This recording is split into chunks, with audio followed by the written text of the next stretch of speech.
안녕하세요. 저는 아들 결혼 준비하느라 바쁜 생활을 보내고 있는 40대 중후반의 여자입니다. 죽으라는 법은 없는지 한없이 가난하던 저희에게도 이런 축복이 오게 되네요. 여러분께 꼭 제 이야기를 소개하고 싶어서 이렇게 글을 쓰네요. 그동안 정말 어렵게 살았는데 드디어 그 세월을 보상받는 기분이 들어요. 제가 이 나이가 되도록 살다 보니 우리나라는 돈 없으면 살 수 없는 나라라는 걸 알게 됐어요. 가난은 가난을 낳는다는 말이 있죠. 그 말처럼 남편도 저도 가난한 집안에서 태어나 제대로 된 교육을 받아보지 못하고 일찍 학교를 그만두고 남들보다 빨리 사회생활에 뛰어들었어요. 일을 해도 여전히 가난했고 여전히 무시받는 인생을 살았습니다. 그래도 저희는 둘만 있으면 무서울 것 없이 행복했어요. 순정아, 비록 우리가 가진 건 없지만 어떤 순간에도 절대 기죽지 말고 당당하게 살자. 자신감 하나면 뭐든 할 수 있어. 두려워하지 말자. 난 오빠만 있으면 돼. 절대 기 안 죽어. 악착같이 돈 모아서 보란듯이 살 거야. 가난해도 잘 살 수 있다는 걸 보여줄 거야. 저희는 자신감이 무기라며 어떤 순간에도 자신감을 잃지 않으려고 노력했어요. 늘 긍정적인 남편과 제가 처음 만난 곳은 어느 의류 공장이었어요. 그땐 둘 다 학교를 때려치고 일을 한 거라 미성년자였어요. 당시 저희를 받아주는 곳이 공장밖에 없었고 공장에서도 성인인 척 보이려고 어른들이 입을 법한 옷을 입고 다니고 그랬었어요. 다른 공장도 그런지는 모르겠지만 저희 공장은 관리자가 굉장히 난폭했어요. 굳이 화 안 내도 되는 일에도 화를 내며 저희에게 스트레스를 푸는 것 같았어요. 남편과 저는 둘 다 같은 처지라 공장 주인이 난폭하게 굴 때마다 서로에게 의지하며 위로해주는 사이가 되었습니다.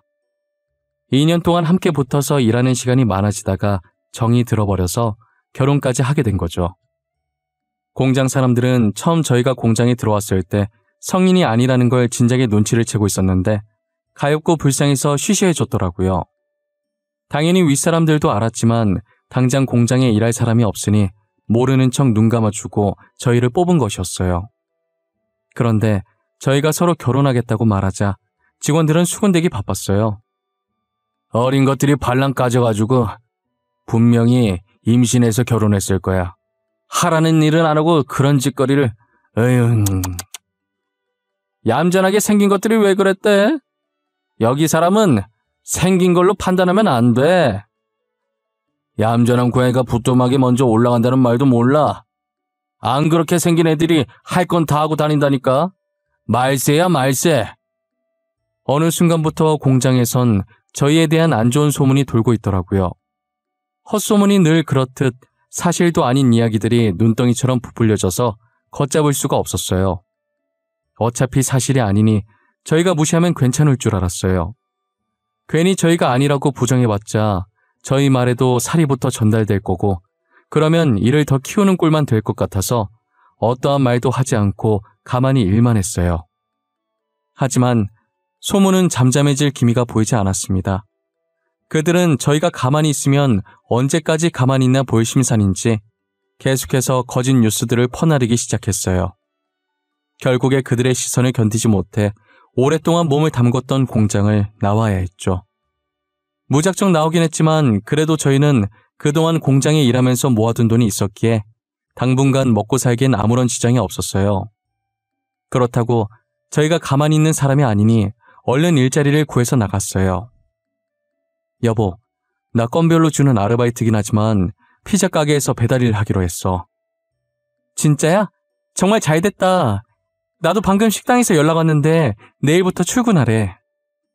공장에서 일할 때보단 벌이가 적지만 그래도 열심히 하자. 이 돈도 못 벌어서 굶는 사람들 있는데 감사하다 생각하고 해야지. 그래야지. 당신 오토바이 탈 때는 항상 조심하고, 알겠지? 알겠네요. 걱정하지 마. 조심, 또 조심할게. 저희는 다행히 아르바이트를 금방 구했고 저는 식당 일을 했고 남편은 배달 일을 시작했어요. 1년 정도 일했을 때 제가 임신을 하게 된 거예요. 남편은 임신했다는 말에 저보고 쉬라고 했지만 제가 쉬면 생활비가 확 줄어서 만삭 때까지 일하겠다고 고집을 부렸어요. 제 고집을 꺾을 수 없었던 남편은 할 수 없이 그렇게 하라고 하더라고요. 그래도 식당 사장님이 되게 좋으신 분이라 만삭인 몸으로 일해도 힘들지 않았어요. 출산 코앞에 두고 몸조리 할 때까지만 일을 쉬겠다고 하기엔 염치가 없어서 아예 그만두려고 하니 사장님은 출산하고 오라고 제 자리는 비워두시겠다고 하시더라고요. 저는 사장님의 배려로 잠시 일을 쉬고 아들을 낳았어요. 이제 2사람이 아닌 3사람이 되어 아들에게도 들어갈 돈이 있기에 몸조리 끝나자마자 더 열심히 일을 했어요. 아들이 어느 정도 커서 말도 쫑알쫑알 잘할 때쯤 오토바이 사고 뉴스가 많이 보이더라고요. 그런 뉴스를 볼 때면 자연스럽게 오토바이 타고 일하는 남편이 떠올랐고 항상 걱정됐어요. 제가 걱정할 때마다 남편은 괜찮다고 저를 안심시켰어요. 10년 뒤에도 변함없이 남편을 걱정했고 남편은 제게 웃어 보였죠. 당신 알지? 늘 오토바이 조심? 매일 들어서 귀에 딱지 않겠어. 항상 조심해서 타고 있으니까 걱정하지 마. 나 배달 무사고 10년 차야. 왜 이래? 당신도 무거운 거 들다가 허리 다치지 말고 조심해. 나야 뭐 힘든 일 사장님이 다 하셔서 괜찮아. 여튼 오토바이 항상 조심해. 알겠지? 알겠네요. 갔다 올게. 당신도 잘 갔다 오고. 저는 그게 남편의 마지막 출근일 줄은 꿈에도 몰랐어요. 만약 남편의 마지막 출근일 줄 알았다면 가지 말라고 말렸을 거예요. 그날 출근하는 남편을 보내고 저도 식당으로 출근을 했어요. 손님이 가고 난 자리를 닦으면서 빗소리가 들리길래 창밖을 바라봤어요. 그날따라 비가 억수같이 쏟아졌고 오토바이 타고 다닐 남편이 생각나더라고요. 조금 불안했지만 조심한다는 남편의 말을 믿고 힘내서 일했습니다. 설마 사고가 날까 싶었던 거죠. 그러다 시간을 봤는데 저녁 6시더라고요. 저는 아직도 그날의 기억이 어제 일처럼 선명하게 기억나요. 당시 남편은 휴대전화가 있었는데 저는 휴대전화를 들고 있지 않았어요. 항상 필요한 게 있으면 남편은 저희 가게로 전화를 했었어요. 그날 손님이 많아서 제가 음식을 나르느라 가게에 온 전화를 사장님께서 받으셨어요. 전화를 받던 사장님은 사색이 되더니 급히 저를 찾더라고요. 제가 반찬을 놓다가 쳐다보니 다급하게 손짓을 하시는 거예요. 영문도 모르고 사장님 쪽으로 다가갔더니 사장님이 들고 있던 수화기를 제게 내미셨어요. 빨리 전화를 받아봐야 할 것 같다면서요. 사장님 표정을 보니 불안한 마음이 덮쳐왔습니다. 김순정 씨 맞으신가요? 여기 땡땡병원인데요. 지금 남편분께서 오토바이 사고 나서 많이 다치셨어요. 보호자분이 빨리 와주셔서 수술 동의서를 좀 써주셔야 해요. 10년 동안 무사고라고 자신만만해하던 남편의 얼굴이 떠오르면서 평생 함께할 내 남편이 죽을까봐 너무 무서웠습니다. 사장님도 가게 걱정하지 말고 가보라면서 덜덜 떨고 있는 제 손에 택시비를 고이 쥐어주셨죠. 저는 믿기지가 않아서 멍한 상태로 택시를 탔고 기사님께 병원에 빨리 가달라는 말만 반복했어요. 응급실에 도착하니 사람이 무척이나 많았고 입구 쪽에 간호사 여러 붙어있는 침대가 보였습니다. 제발 저 침대에 누워있는 게 남편이 아니길 기대했는데 남자의 얼굴을 확인하니 남편이었어요. 간호사는 남편 몸에 조그마한 기계를 여기저기 붙이고 있더군요. 그 순간 심장이 멎고 말았고 삐 거리는 소리가 제 귀를 찔렀습니다. 재빨리 응급실 의사가 제세동기로 응급처리를 해준 덕분에 심장은 다시 뛰기 시작했어요. 간호사는 저를 보더니 보호자분 맞으세요? 빨리 여기 수술 동의서 작성해 주세요. 라고 말했습니다. 제가 서명하자마자 남편의 침대는 빠르게 수술실로 들어갔죠. 6시간이 지났고 저는 수술이 끝나기만을 기다렸습니다. 수술실에서 의사가 나오더니 수술은 잘 마쳤지만 의식이 돌아올지는 기다려봐야 한다며 무거운 표정을 보이셨어요. 남편은 중환자실에 들어갔고 그제서야 긴장이 풀려 바닥에 주저앉고 말았어요. 다행이라고 해야 될까요? 오토바이를 몰던 남편이 언젠가 다칠 줄 알고 돈을 열심히 모아놓았던 탓에 입원할 돈은 있었습니다. 보험도 꼬박꼬박 들어놨고요. 먹고 입는 걸 아껴서 월급의 대부분을 저축해놓길 다행이다 싶었습니다. 원래는 집 사려고 모아둔 돈이었는데 이렇게 쓸 줄은 몰랐지만 그래도 다행이었죠. 수술비를 결제하고 돌아오니 남편 중환자실 앞에 누가 찾아왔더라고요. 처음 보는 남자였는데 잔뜩 화가 난 표정으로 의식 없는 남편에게 욕을 퍼붓고 있었습니다. 저는 영문도 모른 채 그 남자에게 누구냐고 물었어요. 이병식 씨가 일하고 있던 피자 가게 점장이요. 아니, 오토바이를 어떻게 몰았길래 사고가 나요? 지금 배달 못해서 가게의 피해가 얼마인지는 알아요? 오토바이도 다 박살났더만. 아, 죄송합니다. 빗길에 미끄러져서 사고가 났다고 하던데. 이건 저희 남편도 어떻게 할 수 없는 일이지 않습니까? 남편이 지금 위중한 상태라 수술도 오랜 시간 했고. 아니, 지가 목숨이 위험하면 다야? 내가 피해보는 건 어쩔 건데? 비가 와도 조심조심 신속하게 운전할 수 있는 거 아니야? 아주 돈에 미쳐서 빨리 배달하려다 사고 내놓고 가게에 피해만 주고. 우리 가게 오토바이는 또 어떡하냐고? 천천히 신속하게가 어떻게 됩니까? 그게 가능하시면 점장님께서 하시지 그러셨어요. 뭐예요? 방금 뭐라고 그랬어요? 돈도 쥐뿔도 없어서 이딴 배달해봐라 하는 주제에 내 말에 토를 달아? 버러지 같은 것들이 쌍으로 미쳤나? 니들 가게 피해받은 거 보상 제대로 안 하면 고소할 거니까 그렇게 하라! 점장이라는 사람은 남편 안부는 안중에도 없고 가게 걱정부터 하더라고요. 사람이 다쳐서 중환자실에 누워있는데 어떻게 저럴 수 있을까요? 점장이 하는 말에 너무 화가 나서 한번 맞받아쳤더니 그 뒤로는 저를 죽일 듯이 몰아세우더라고요. 돈 없는 게 죄라고 저는 더 이상 아무 말도 할 수 없었고 죄인처럼 고개를 숙인 채로 구급대원에게 건네받은 남편의 휴대전화만 매만지고 있었어요. 제가 아무 말도 못하자 기세등등해져서는 삿대질하면서 소리 지르고 난리도 아니더라고요.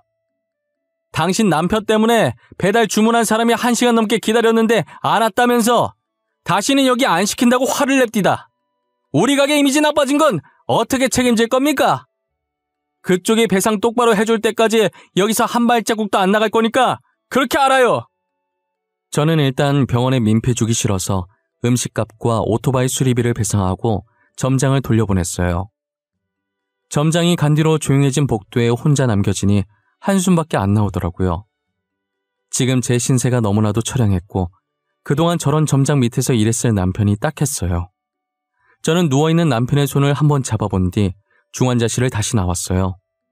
그리고 복도에 있는 의자에 앉아 남편의 휴대전화를 열어서 확인해봤어요.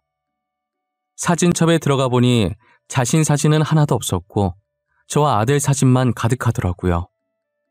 눈물이 나려는 걸 꾹 참으며 사진들을 보고 있었어요.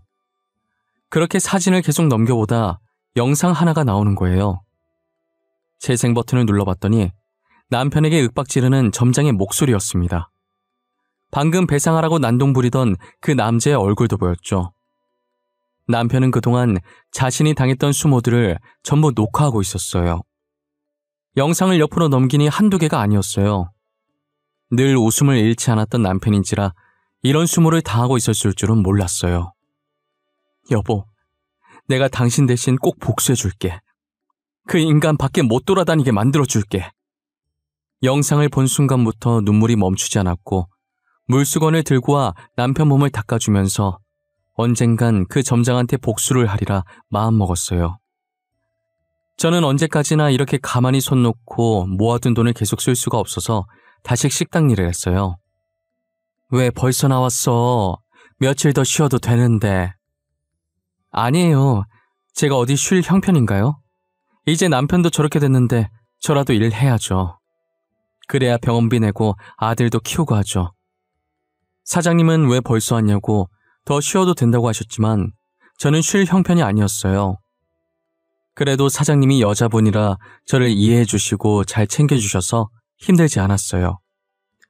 가끔 부업으로 인형 눈 붙이기도 하고 예전처럼 돈 되는 일이라면 다 했던 것 같아요. 그렇게 바쁜 하루하루를 보내니 금방 한 달이 지나갔고 식당에서 월급을 받는 날이 돌아온 거예요. 집으로 돌아와 받은 월급을 확인해 보니 평소 받던 월급보다 3배 많이 들어있더라고요. 저는 사장님이 잘못 넣으신 건가 싶어서 다음날 출근할 때 돈을 그대로 다시 들고 갔어요. 사장님, 어제 월급을 받았는데 사장님께서 잘못 주신 것 같아서요. 잘못 준 거 아닌데 순정 씨 월급 맞아. 얼마 안 되는 돈이긴 한데 남편 병원비에 보태. 사장님, 제가 어떻게 이 돈을 받아요? 일 열심히 하는 직원한테 사장이 주는 보너스라고 생각해. 이것밖에 못 해줘서 너무 미안해. 혹시라도 도움 필요하면 언제든지 말하고. 사장님은 평소에도 일 잘하고 성실하다며 저를 많이 아끼셨어요. 10년 넘게 일하면서 아파도 아픈 내색 안 하고 하루도 쉰 적이 없었거든요. 제가 계속 고마워하자 그렇게 고마우면 앞으로도 계속 자기랑 같이 일해달라고 부탁하셨어요. 저는 그 부탁이면 100번이고 들어줄 수 있다고 죽는 그날까지 사장님과 같이 일하겠다고 했어요. 그러다 한 번은 사장님께서 저를 따로 부르시는 거예요. 제게 할 말이 있다면서 부르시더니 다른 일자리를 추천해 주시더라고요. 순정 씨, 식당 일 말고 다른 일 안 해볼래? 여기보다 월급도 많고 하는 일도 별로 없어. 뭐 하는 곳이길래 하는 일도 없는데 여기보다 월급이 많아요? 우리 남편이 회사를 하나 운영하고 있거든. 그런데 비서 자리 하나가 빈다고 하더라고. 가서 딱히 할 일은 없고 그냥 남편 스케줄 체크해주고 오전에 커피 한 잔만 타주면 돼. 저는 비서 일을 해본 적이 없는데 제가 잘할 수 있을까요? 그럼 원래 남편이 혼자서 스케줄 다 챙겼었는데 회사가 커지다 보니까 이제 혼자 하는 건 힘든가 보더라고. 진짜 간단한 일이야. 편하게 돈 벌 수 있는 기회라니까. 사장님 감사합니다. 꼭 연락드려서 해볼게요. 마땅히 하는 일도 없이 월급이 식당 일했던 것보다 많다는데 굳이 마다할 이유가 없었어요. 저는 그렇게 사장님의 남편 회사에서 일을 하기 시작했어요. 지금 다니는 회사 대표님도 부부 아니랄까봐 식당 사장님처럼 다정하시고 저를 잘 챙겨주시더라고요. 순정씨, 첫 출근인데 힘들진 않았어요? 아직은 뭐가 뭔지 잘 모르겠죠? 걱정해 주셔서 감사해요. 제가 빨리 배워서 회사에 도움이 되어야 될 텐데 직원분들도 다 착하셔서 적응 빨리 할 수 있을 것 같아요. 다행이네요. 안 그래도 저희 집사람이 순정씨 걱정 많이 하더라고요. 원래 비서 굳이 필요 없는데 집사람이 하도 부탁을 해서 순정씨 비서를 입사시킨 거거든요. 아, 사장님이요? 그러셨구나. 전혀 몰랐어요. 아참, 이거 집사람이 말하지 말라고 했는데 우리 집사람한테는 모르는 척 하세요. 제가 말했다는 거 알면 우리 마누라 또 난리 납니다. 오늘 너무 수고하셨고 저희는 내일 또 봅시다. 알고 보니 비서 자리 굳이 필요 없는 것이었는데 식당 사장님께서 부탁해서 만든 자리였어요. 저를 신경 써주신 식당 사장님도 사장님 부탁 흔쾌히 들어주신 대표님도 너무 감사했어요. 언제가 됐든 기회가 된다면 이 은혜를 꼭 갚아야겠다는 생각을 하면서 일해왔습니다. 대표님 비서로 일한 지도 4개월 정도 지났을 때 퇴근을 하고 여느 때처럼 식당으로 향했어요. 제가 퇴근하고 별일 없으면 종종 식당에 가서 사장님을 도와주곤 했거든요. 그날도 평소처럼 식당 문을 열고 들어갔는데 사장님이 보이질 않는 거예요. 잠시 화장실이라도 갔나 싶어서 행주를 찾으러 주방 쪽으로 들어왔는데 주방 바닥에 사장님이 쓰러져 계시더라고요. 저는 급하게 구급차를 불러서 사장님을 병원으로 모시고 갔어요. 다행히 제가 빨리 발견했는지 골든타임 안에 응급실에 도착했어요. 저희 사장님 좀 살려주세요. 도대체 왜 쓰러지신 거예요? 깨어나시긴 하는 거죠? 네, 선생님. 일단 진정하시고요. 저혈압으로 잠시 기절하신 것 같아요. 그래도 빨리 발견하셔서 다행이에요. 조금이라도 늦게 발견했으면 진짜 큰일 날 뻔했어요. 생명의 은인이세요. 사장님이 갑자기 쓰러지신 건 기립성 저혈압 때문이었고 제가 조금만 늦게 발견했으면 심장에 무리가 가서 사망했을 수도 있다고 하셨어요. 뒤늦게 제 전화를 받고 온 대표님은 저를 보자마자 고맙다고 연신 고개를 숙였어요. 너무 고마워요, 순정씨. 순정씨 없었으면 진짜 어쩔 뻔했어요. 우리 아내가 한 번씩 어지럽다고 한 걸 내가 귀담아 들었어야 했는데. 너무 안일했네요, 제가. 아니에요. 그래도 제가 가게 들릴 때라서 사장님이 운이 좋으셨어요. 그동안 두 분이 제게 얼마나 잘해주셨는데요. 저도 도움이 되어드리고 싶었는데 이렇게 될 줄은 몰랐네요. 오히려 제가 두 분께 은혜를 갚는 거예요. 저는 정말 바라는 거 없어요. 순정씨, 그래도 이건 그냥 넘어갈 수가 없어요. 언제든 저희가 은혜를 꼭 갚을 수 있게 해주세요. 저는 괜히 민망해서 머리만 긁고 있다가 이제야 주변을 둘러봤는데 정말 공교롭게 사장님이 온 병원이 알고 보니 저희 남편이 있는 병원인 거예요. 그래서 기왕 온 김에 남편 병실에도 잠시 들리게 됐어요. 여전히 남편은 잠을 자듯 평온한 표정으로 누워있더라고요. 남편 몸을 물수건으로 닦아주려고 다가가는데 손가락이 살짝 떨리는 걸 봤고 급하게 간호사를 부르러 뛰쳐나갔어요. 간호사를 데리고 오니 남편이 서서히 눈을 뜨더라고요. 의사는 남편 눈에 불빛을 비춰보며 확인을 하더니 의식이 돌아온 것 같다고 하셨죠. 쓰러진 지 8개월 만에 남편이 의식을 되찾았습니다. 다행이에요. 의식이 돌아왔고 수치도 모두 정상입니다. 다만 오래 누워있어서 욕창이랑 몸이 조금 굳어 있으실 거예요. 이건 재활치료하면 금방 괜찮아지니 크게 걱정하지 않으셔도 되고요. 재활치료는 얼마나 걸릴까요? 제가 이 정도 걸린다고 확답을 드릴 수는 없지만 오래 걸리진 않을 거예요. 얼마 지나지 않으면 예전처럼 일상생활도 가능하실 거고요. 감사합니다. 정말 감사합니다. 비록 남편이 바로 일어나서 일상생활을 할 수는 없었지만 살아있는 것만으로도 너무 감사했어요. 저는 일을 다니면서 남편 병간호를 했고 남편도 재활치료를 열심히 받았어요. 남편이랑 같이 있으면서 그동안 못다한 이야기를 했어요. 나 당신이 이대로 떠날까봐 얼마나 걱정했는지 알아? 미안해. 나도 조심한다고 했는데 비가 너무 많이 와서 오토바이 바퀴가 미끌리고 말았어. 그래도 이렇게 깨어나줘서 고마워. 그리고 당신 점장이라는 사람 진짜 못됐더라. 당신 아파서 누워있는데 찾아와서 음식값이랑 오토바이 배상하라더라.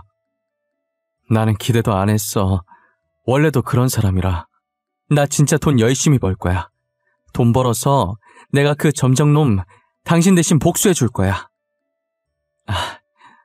나는 계속 당신 고생만 시키네. 진짜 너무 미안해. 남편은 고생만 시켜서 미안하다면서 눈물을 보였어요. 그런 남편의 등을 토닥거리며 괜찮다고 다시 일어날 생각만 하라고 다독였어요. 이제 남편도 깨어났겠다. 복수의 칼날만 갈며 전보다 더 열심히 일을 했어요. 하루라도 빨리 그 피자 가게 점장한테 복수해주고 싶었거든요. 제가 눈에 도끼를 품고 일을 하니 사장님이 궁금했었나 봐요. 한 번은 제게 왜 이렇게까지 돈을 벌려고 하냐고 물어보시더라고요. 순정씨, 이제 남편도 깨어났는데 왜 이렇게까지 돈을 벌려고 하는 거야? 복수해줄 사람이 있어요. 저 돈 많이 벌어서 짓밟아줘야 할 사람이 있어요. 무슨 일이 있었길래 착해 빠진 순정씨가 이렇게 바짝 약이 올라 있을까? 사실 저희 남편 사고 났을 때 남편이 일하던 피자 가게 점장이 찾아왔었거든요. 그런데 남편 안부 묻기는커녕 가게 손해 입었다고 피자 값이랑 오토바이 값 배상하라고 하더라고요. 뭐? 무슨 그런 몰상식한 사람이 다 있어. 하도 땡깡 부리길래 배상해줬죠. 그런데 생각하면 할수록 너무 괘씸한 거예요. 얼마나 직원들을 못살게 굴었던지 남편 휴대전화에도 증거 영상들이 많더라고요. 저는 사장님께 그동안 남편이 점장에게 당했던 수모를 말하면서 남편 휴대전화에 있던 영상들을 보여줬어요. 괘씸해서 참을 수가 없어요. 돈 왕창 벌어서 복수해주고 싶어요. 그런 일이 있었는데 왜 나한테 말을 안 했어? 진작에 말을 하지. 내가 도와줄게. 순정씨는 아무것도 할 것 없고 이 영상만 나한테 보내주기만 해. 당시엔 사장님께서 무슨 뜻으로 말한 건지 몰랐다가 며칠 뒤에 그 말의 뜻을 알게 되었습니다. 사장님은 SNS에 땡땡 지점 피자 가게의 갑질이라며 남편이 모아뒀던 영상을 전부 올려버리셨어요. 저는 가난해서 휴대전화조차 없었고, 그러니 당연하게 SNS 자체를 할 줄 몰랐죠. 하지만 사장님은 저와 달리 컴퓨터도 정말 능숙하게 잘하셔서 금세 영상을 편집해서 올려주셨어요. SNS 하나만 가지고도 그 점장이 갑질한 것을 많은 사람들이 볼 수 있도록 했더라고요. 영상은 순식간에 여러 커뮤니티에 퍼지게 되었고, 해당 지점 고객센터에 문의가 빗발하면서 결국 그 지점은 폐업을 하게 되었어요. 하지만 그 피자 가게는 전국 각지에 전부 있는 체인점이라서 그 사람은 일개 점장에 불과했기 때문에 죄 없는 다른 지점까지 피해를 입게 된 거예요. 피자 본점에서는 저희의 폭로로 인해 매출에 상당한 영향을 미쳤고, 이에 대해 저희를 상대로 억대 소송을 제기했어요. 대표님은 억대 소송을 당했다는 걸 알고 본인 회사에 소속된 변호사를 제게 소개해 주셨어요. 순정 씨, 피자 본점에서 억대 소송 걸었다면서요? 진짜 웃기네. 방귀 낀 놈이 성낸다더니 자기가 직원 관리 못 해놓고 누구한테 덮어 씌우려고. 제가 주변에 물어보니까 소송은 돈 많은 사람들이 무조건 이긴다고 하더라고요. 변호사 선임비도 어마무시하게 들 텐데 걱정이에요. 그런 걱정은 하지 마세요. 저희 회사에 소속된 변호사가 있으니까요. 저희 직원 위험에 처했는데 저희가 나서줘야 하지 않겠어요? 그렇게 변호사와 함께 그 지점의 갑질을 증거로 상소했고, 상소심에서 잘못이 없다는 것을 인정받아 억대 소송은 다행히 기각되었어요. 저는 억대 소송이 일단락되고 더 이상 그 피자 가게와 엮이고 싶지 않아 아예 신경을 끄고 있었어요. 나중에 사장님께 들은 얘기인데 다른 지점의 피자점까지 갑질이 터지면서 해당 피자 매장에 사람들이 불매운동을 하기 시작해 가게가 망했다고 하더라고요. 본사고 지점들이고 애초에 그런 사람들만 뭉쳐있다가 망했다는 생각에 통쾌했어요. 지나가다가 우연이라도 그 피자점 사람들이랑은 마주치고 싶지 않았어요. 저 일도 벌써 2년 전 이야기고 지금은 아무것도 신경 쓰지 않고 아들만 잘 키우자는 생각으로 살고 있어요. 남편도 재활치료 끝내고 퇴원해서 지금은 대표님 기사로 일하고 있어요. 저나 남편이나 항상 저희를 신경 써주신 게 감사해서 평생 두 분을 보좌하기로 했어요. 이제 저희 아들이 곧 고등학생이 되는데 사장님 부부도 고등학생 외동딸이 있더라고요. 저희 아들보다 1살 많았는데 사장님 부부는 저희 아들을 사윗감으로 미리 점 찍어 두셨었나 봐요. 둘이 결혼했으면 좋겠다고 아들을 소개해달라고 하시더라고요. 순정씨, 우리 딸 알지? 전에 봤지 않나? 순정씨 아들도 우리 딸 봤을 텐데 전에 둘이 같은 날에 우리 식당으로 하교한 날 있잖아. 아, 네네. 기억났어요. 아니, 나는 순정씨 아들이 참 마음에 들더라고. 순정씨도 우리 딸 마음에 들면 둘이 결혼시켰으면 좋겠는데 말이야. 네? 결혼이요?